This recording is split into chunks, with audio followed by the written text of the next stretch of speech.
pesan singkat dari Ibu Hakim untuk Rudiana, Gugun, Aris Papua, dan Anwar. Menurutnya, siapapun orangnya boleh berbuat apa saja.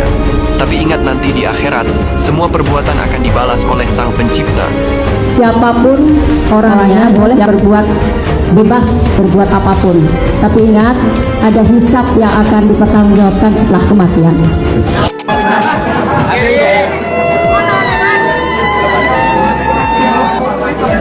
Pak Oto, terima kasih banyak Pak Oto. Pak Oto, terima kasih banyak ya Pak Oto. Kalau kasus ini mencuat, kita juga sudah bersama-sama menyepakati bahwa apapun nanti hasilnya, paling tidak bisa menjawab dari 8 tahun penantian kasus yang tidak kunjung selesai ini ya. Kita akan tetap mengucapkan terima kasih kepada semua pihak yang akhirnya bisa menuntaskan kasus ini. Bagi keluarga almarhum Vina, mereka hanya menginginkan kepastian penyebab kematian Vina. Sementara untuk pihak Rudiana, mereka harus berjuang mati-matian agar PK ini ditolak. Kenapa demikian? Karena Rudiana telah memenjarakan 8 orang tersebut. Jika PK ini diterima, Rudiana dan semua rekan-rekannya harus menerima, menanggung akibat daripada kesalahan.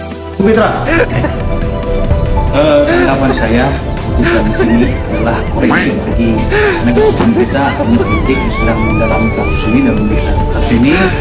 Ingat, penyidik harus tetap profesional. Apabila memang ada syarat yang silakan penuhi dan lengkapi dan melakukan tindakan tegas penegakan hukum terhadap korban ini dengan tujuan memberikan rasa keadilan. Kita semua sepakat bahwasanya keadilan adalah tertinggi.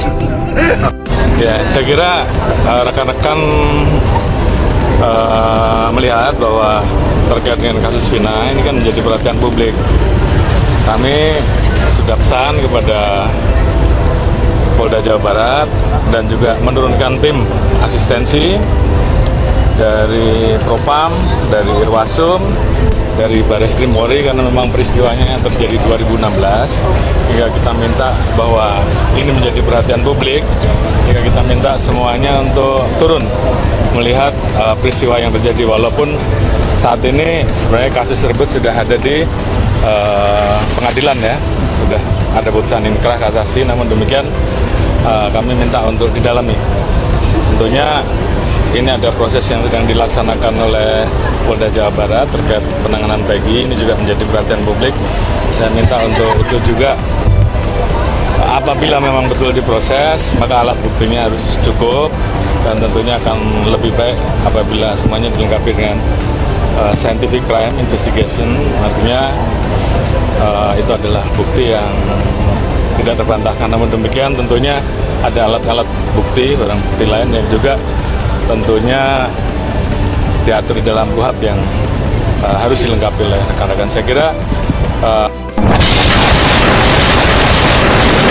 buat trio bang Rudiana, Gugun, Aris Papua, jangan sayang dulu Pak. Saya lihat podcast Bapak di TV, di sosial media, Bapak tertawa lebar seakan-akan manusia yang tidak punya dosa, seakan-akan manusia biadab yang senang menyiksa rakyatnya yang sama sekali tidak tahu menahu tentang kasus yang kalian lemparkan. Padahal kalian itu dalang dari semua dalang. Jangan care dulu Pak, jangan tertawa lebar Pak.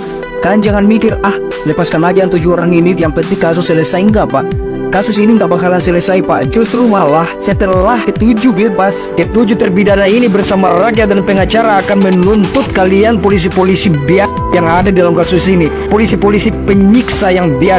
Jangan anggap rakyat Indonesia itu bodoh. Rakyat Indonesia beserta pengacara-pengacara berusaha mati-matian untuk membebaskan ketujuh orang ini karena mereka memang tidak bersalah. Tapi bukan berarti ketika mereka bebas, kasus ini dilupakan, enggak Pak. Jika memang terbukti ketujuh terpidana ini tidak bersalah dan dibebaskan, artinya yang sebenarnya ada di antara kalian saja. Ada di antara kalian polisi Cirebon. Masyarakat nggak mungkin diamkan Pak. Masyarakat nggak bodoh Pak.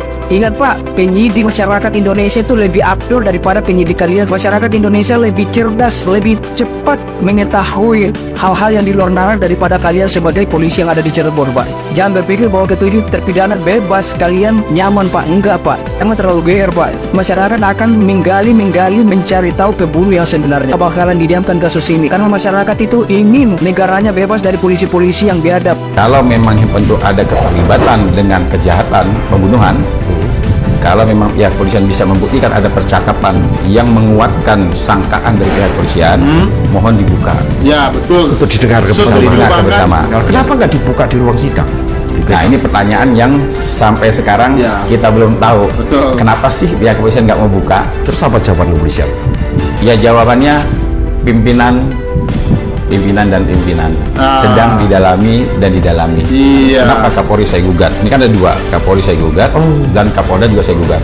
Kapoldanya yang nggak mau buka, atau Pak Kapolrinya nggak mau buka, atau Pak Kapolrinya nggak memerintahkan Kapolda untuk buka, atau Kapoldanya nggak memerintahkan Kapolri untuk buka. Jadi kita pengen tahu nih sebenarnya apa sih Pak? Iya. Kita pengen kebenaran material itu terungkap. Betul. Wow. Saya melibatkan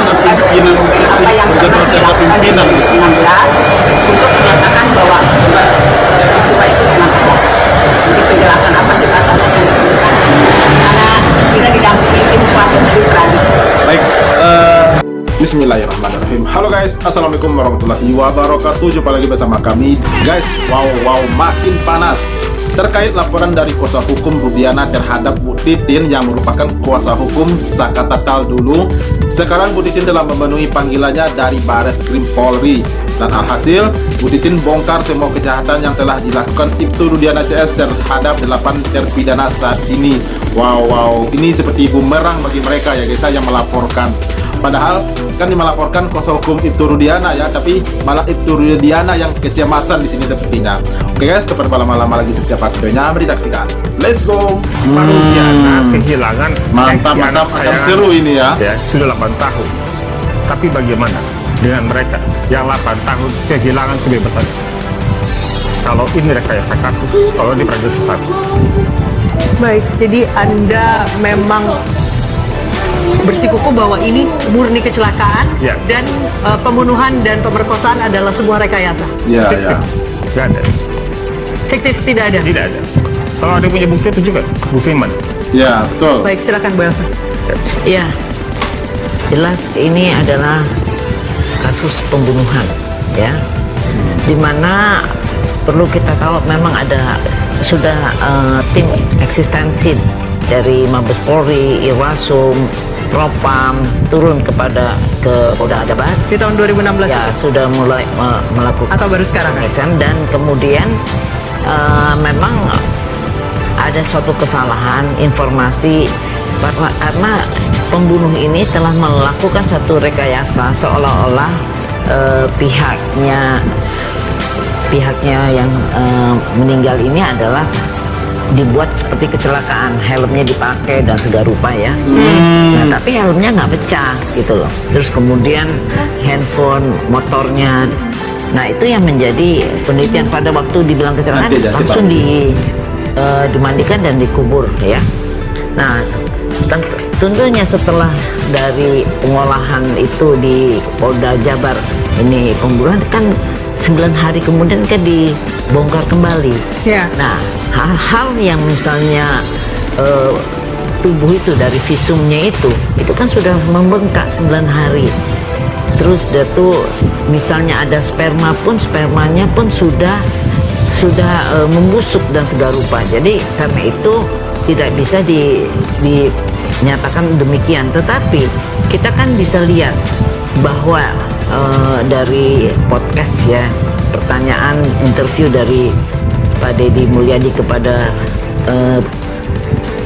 pemandi mayat terhadap almarhumah Vina, ditanya apakah ini pembunuhan atau kecelakaan, jawabnya ini pembunuhan. Bohong. Baik, ini ada dua versi yang masing-masing punya bukti yang mengatakan saksi. Tidak ada. Itu dia guys ya. Ini dia bohong banget ini ya. Yang mandiin Vina, ibu-ibu yang mandiin Vina itu dia mengatakan terang-terangan terhadap Kang Deddy bahwa itu bukanlah pembunuhan, itu adalah kecelakaan katanya. Sebab tidak ada bekas-bekas tusukan atau goresan senjata tajam, nggak ada katanya.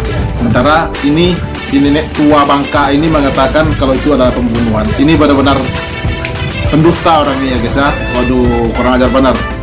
Oke guys, itu dia reaksi hari ini. Terima kasih banyak sudah nonton. Sampai jumpa lagi di video berikutnya. Thank you.